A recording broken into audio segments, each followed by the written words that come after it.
Install Android 14 on Mi Mix 4 via Pixel Experience ROM. Please check the description for important notes and all the download links.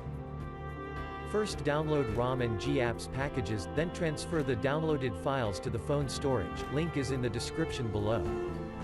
Step 2. Boot your device into TWRP recovery. Once in TWRP, click on Wipe, Advanced Wipe, and select the check boxes, as shown in the image, excluding internal storage. Step 4. Swipe the button to wipe the device. Step 5. Go back to the recovery main screen, and tap on the Install button. Step 6. Navigate to the storage, and select the ROM zip file. Step 7. Finally, swipe the button on the screen to install ROM file. Step 8. Flash the GApps zip package, in the same manner. Step 9.